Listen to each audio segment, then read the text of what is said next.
Hello, listeners. My name is Charles Scott. The program is called Can We Talk? Today, my son, Charles Scott Jr., is not here. He's out on assignment. He had a big case that he's working on. But I'm here to represent Tri-State Realty, tell you a little bit about the company. Tri-State Realty, we've been in business over 38 years. We're located in 880 North Avenue here in Bridgeport, Connecticut, but we service the state of Connecticut. I am the past president of the Greater Bridgeport Board of Realtors and also the past president of the Waterbury Board of Realtors in Connecticut. So I also serve on the state board of directors for the CTR. So I just want to let you know we have a lot of experience in real estate and financial matters. Today I want to talk a little bit about, some of the things that you need to do to prepare yourself to get a mortgage. We've been talking about the market. The market is basically the same. There's a shortage of properties. We are currently looking for listings. If you're out there and you're looking to sell a home, please give us a call. If you're looking to purchase a home, give us a call.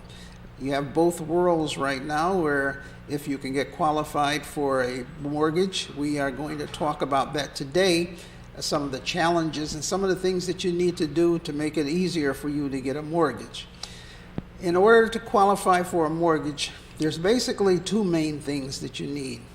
One is income. The most important, I would say, is income. Why do I say that? Because the credit, you can improve your credit and you can improve the ability to be able to purchase the property with some of the solutions that I'm going to give you today to help improve that income by maybe joining up with a partner, maybe getting a co-signer. So there's some ways that you can help to improve your credit, and that's what I want to talk to you about today. Credit is the main thing. Credit is the main thing, and that's something that is fixable. I wanted to give you tips today on how to improve credit. That's what the crux of this is going to be about. What do you need to do to get that credit improved? And with credit, it affects everything.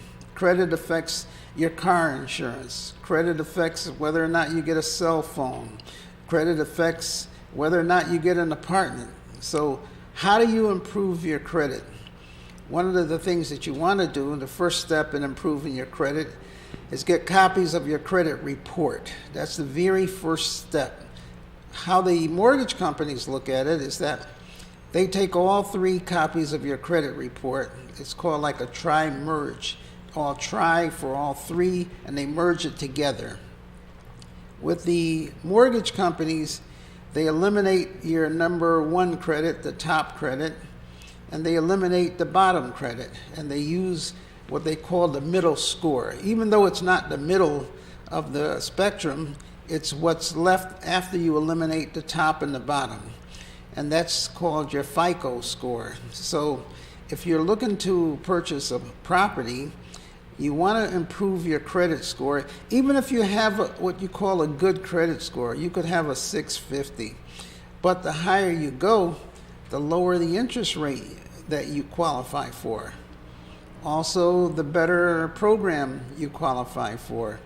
It's much better to have a 750 credit score than to have a 650 credit score. Usually the minimum that the banks are looking for is around 620. You can purchase a home with less than 620, but if you purchase a home with less than 620, then they're looking for other things. You have to shine in other areas. They want to look at how did you pay your rent for the last 12 months? Did you make your insurance payments on time? What are some of the other things that you did? Do you have to show them that you never missed any payments. So therefore, if you got a low credit score because of missing the payments, then they look for what they call alternate credit. What are your strong points? Have you been on the job for a long time? So, and how's your income? Mainly, though, is the rental payment. You may have bills or collectors that you have owed money. You want to take care of those. You also may have people that are creditors that are not on your credit report. So let's say, for example, you borrowed money And let's say, I'll give you an example. You dealt with a pawn shop, and you have a good relationship with them. You're always, bringing items to them. You're paying them back on time. You're paying them off. They could be considered a creditor.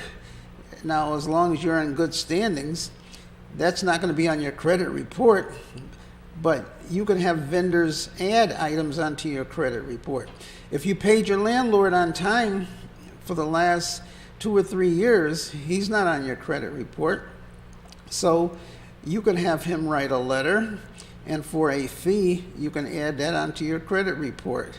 So now you're adding items onto your credit report that may not be there. You might have bought a car. A lot of these car dealers, used cars, they finance the cars. They say, no credit, bad credit, whatever it is, we will finance the car. But they may not report to the credit bureau, especially if your credit was not good to begin with. They didn't use the credit report. But maybe you bought the car and you paid them off on time. So now you can get them to write a letter saying you paid the car off on time and make that part of your credit report. So you can create new credit if it's there that's not already on your credit report. And this will improve your credit score. Now, let's say your credit, like a lot of people say, my credit is shot. I don't have any credit. So what are you going to do to improve that credit? Let me give you some tips. Let's say, for example, you are not able to get a credit card. If you're not able to get a credit card, there's what they call secured credit cards. That's where you give the bank some money and they will give you a credit card. Capital One, I know they do it. There's some other banks out there that will give you a credit card if you get a secured credit card. How does that work? Let's say you have $500 and you want a credit card for $500. So what you do is you open up a savings account at the bank, you put $500 into the account, and then the bank will give you a credit card based on the amount of money that you put into the bank. If you put $1,000 into the bank, then they will give you a credit card for $1,000. Now, the main thing is make sure that you pay that back on time, the amount of money that you charge. You go out and don't charge items like clothing, jewelry, that the hairdresser or watches or items that do not bring value to the credit. Charge items that you already have the money to pay for and what you plan on spending anyway. Maybe go to the grocery store. Spend $100 at the grocery store, but the $100 that you were planning on spending, you already have it in your pocket. So rather than use the $100 you have, charge it onto the credit card, then take that $100 that you already have and pay off the bill. So you're not creating any new credit. All you're doing is basically recycling. That's why they call a credit card a revolving credit card. You're charging, then you're paying it off. You're charging, and then you're paying it off. So these are some of the things that you want to do. Now, what will happen is that this will improve your credit. If you start off with a secured credit card, after a while, they will give you a regular credit card, which is not secured by the money in the bank. The reason why it's easy to get a secured credit card is because the bank is they don't have any liability if you don't pay them back because you already given them the money up front in a savings account. Now, they're not taking the money out of the savings account to give you that credit card. What they're doing is they're giving you their money, but they're holding the money you put into the savings account as security. So therefore, that money that they have is their security that if you don't pay them back, that they can hold that money. So they can't lose because they already have money. That's your money that they're holding on to. So one of the things that you want to do if you're out there and you're looking to improve your credit, get a secured credit card. This is the one thing that's going to actually help you in improving your credit score. You could have a credit score of 550 and boost it up to 620, 630, or even more if you get that secured credit card. And you can get more than one. The more the better. You can get 3 of them. And that's 3 lines of credit that you have right there. In order to get a mortgage, they're looking for at least 3 lines of credit. So if you got 3, secured credit cards, those 3 secured credit cards, you can charge, pay back, charge, pay back. Now that's building up your credit. So you want to do things like that to improve your credit score. If you have a lot of debt, let's say you have 3 or 4 credit cards and they're all high interest rates. Let's say 18%, 20, 25% interest rates. And you have a credit card that's got a low interest rate and you don't owe that much on that credit card. You can take and use the low credit card to pay off the credit cards that have the high interest rate. So you're lowering your overall payment, and at the same time, your new payment has got a low interest rate versus a high interest rate. So sometimes you'll get an offer in the mail, use our credit card to pay off your other credit cards. That's a good thing to do because now you're lowering your payment overall and your interest rate is going to be a lot lower. Don't fall into the trap of buying a new car to improve your credit. Don't fall into the trap of thinking just because you got a new car, you're going to be able to build your credit up and have good credit because that's a way of building up your credit. It is, but you've just now built up a tremendous amount of debt. I always ask people, they come to me and they want to buy a house, and I look out the window and there's a brand new car, and I say, I always start off the conversation to qualify people, how long you been on the job. In most cases, the bank wants you to be on the job over 2 years or in the same kind of work for at least 2 years. Then I ask them how much, money do they make on their job? And they'll tell me how much money they make on the job. Then I always follow up with the question, do you have any new cars? That's really important. What I want to hear is that I have an older car, I have a small amount of payments left on the car, or my payments are no more than $200 a month. When they come out and say, oh yeah, I have a new car, right away my heart drops. I'm like, okay, we got problems. They got a new car. Not like what you think. In buying a new car, everybody's going to be, happy to see you. You got a brand new car. You're going to build up all this new credit because you got a new car. Well, what happens is now, look at all the money you owe. With a new car, maybe the car is costing you maybe around $35,000, $40,000. It's a new car. And because your credit wasn't that good to begin with, your interest rate might be 12%. So if the car is going to cost you $35,000, $40,000, now you're at 12, 15% interest. In the long run, the car is costing you over $50,000, $55,000 for a car. Now, to make it even easier for you, what they do with the car is they will take and extend the payments. I remember back in the day, car payments were 3 years. Then they went to 4 years. Then they went to 5 years. Some cases now, you get a new car for 7 years.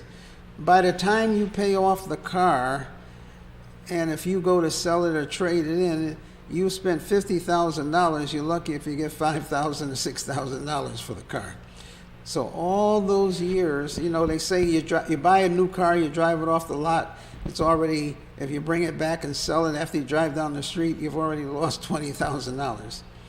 So the thing about a car is that the value goes down quick.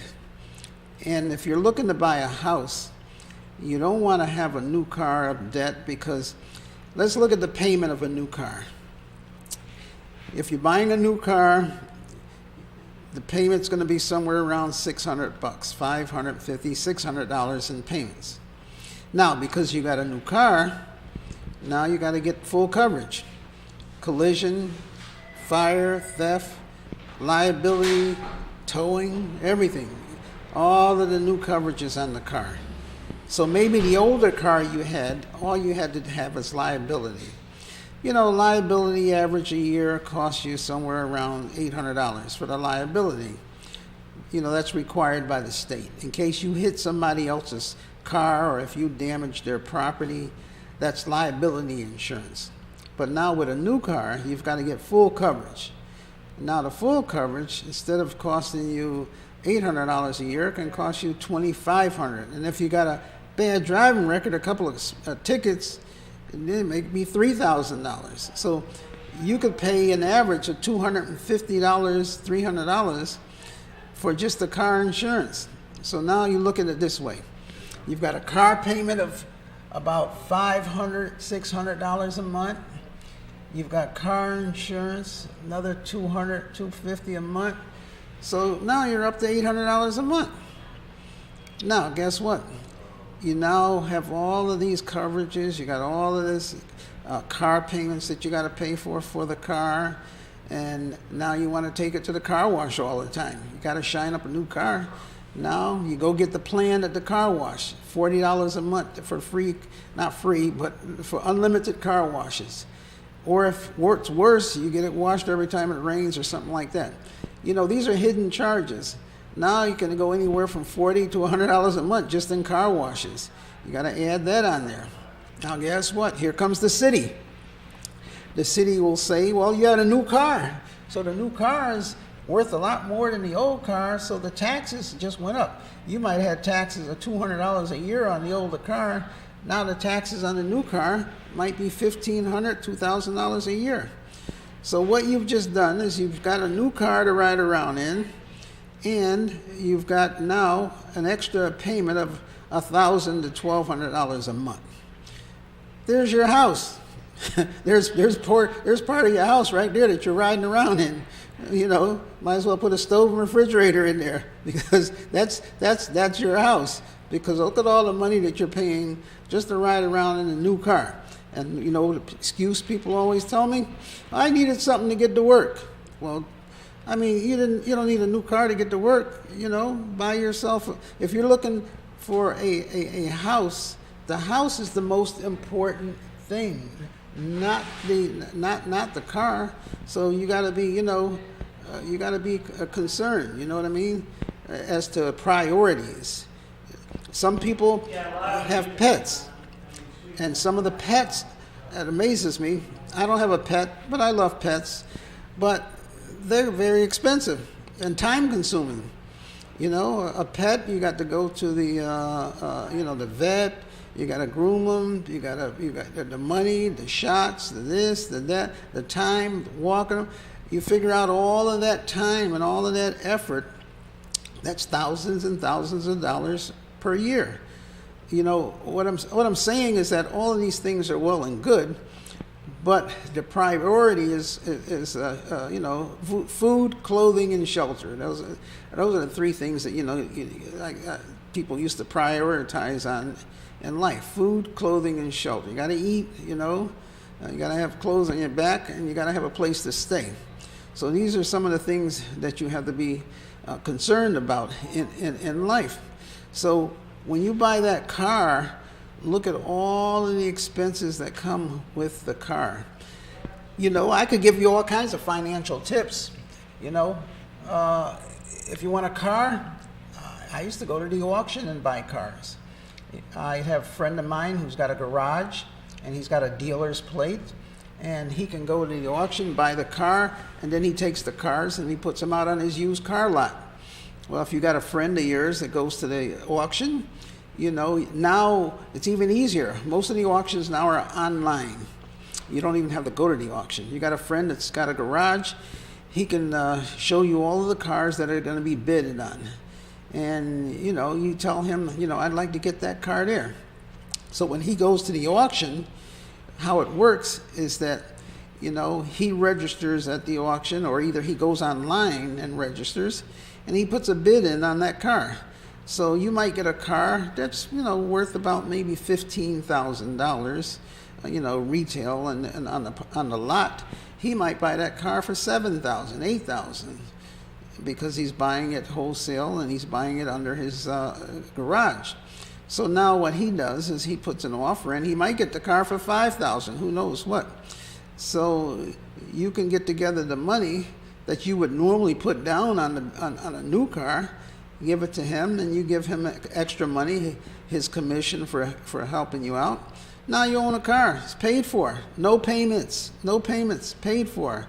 And on top of that, I believe in you doing wise financial decisions, because now the car's worth more than you paid for it. Just the opposite of going to the dealer where it's worth less. The car's worth more than you paid for it. If you turned around and sold the car, you're the one selling it for $10,000 or $15,000 that you paid $5,000 for. So you're making money there too. But you're not going to sell the car because you need the car to get to work, right? So therefore now you've got the car. Here's another good feature. You don't need full coverage on the car. You don't need to put all that insurance on the car. Why? Because the car is of less value, and if something happened, fender bender or something like that, you have it fixed. Or if the other person hit you, it's their responsibility to have it fixed. So therefore, you put liability on there, which is going to cost you $800 a year. So now look at, you're saving all of that money.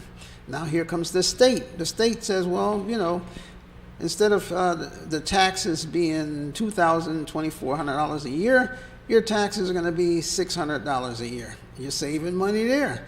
So this is all extra money. Number one, you can use to pay off your creditors or to pay off some of those bills that you got there. This is extra money paying down your debt, paying off your bills, and at the same time putting money aside to buy that house. So you see, like I said, you got to make wise decisions. You got to start making decisions that in the long run are going to benefit you. And like I said, a lot of people buy pets. If you buy the dog or whatever, you put a ton of money into raising the dog. Look at the money that you're doing a disservice to the dog, because you're putting the dog in an apartment when the dog can have his own house. You got the house, the dog got the house, and the dog got a dog house in the backyard. Your landlord's not going to let you put a dog house in the backyard. That's his house.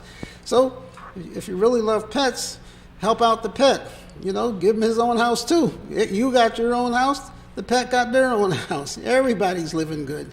It's like, there's the joke where, person, got a pet, he got a dog, and he spent thousands and thousands of dollars and put all the money into the pet.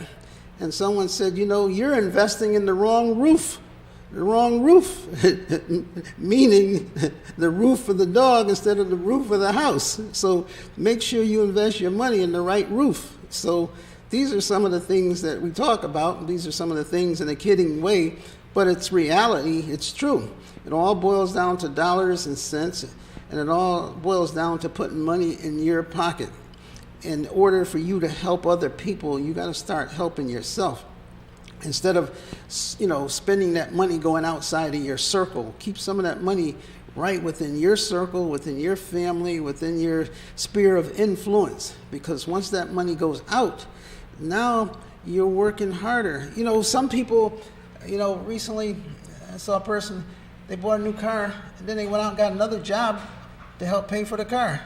So now you're looking at all that wealth disappearing, going down the drain. You got two jobs to pay for the car. Now does this make sense? You got a new car. When do you have time to ride around and look good in the car if you're working all these jobs just to pay for the car? So the car is sitting out in the parking lot of your job while you're paying all this money for the car. And then if you got the new car, well, hey, you got to travel, you got to go places, you got to show it off, you got to do things with it. So it's like an unending cycle where one thing leads to another, and all you're doing is getting further and further into debt. What I'm trying to say is take that money, take that income that you would have coming in, use it to pay off your debt, pay off your high interest notes, get low interest notes, put some money in the bank, save for equity, put it into some real estate, but get out of debt. You know, people talk about their ship coming in. Well, send the ship out to come back. You know, you don't send nothing out, you don't get anything coming in. So these are some of the things that I'm trying to emphasize to the people, to be able to build wealth so that you can be able to enjoy life. Life is not promised. However, you can do on your part things to help make it a lot easier.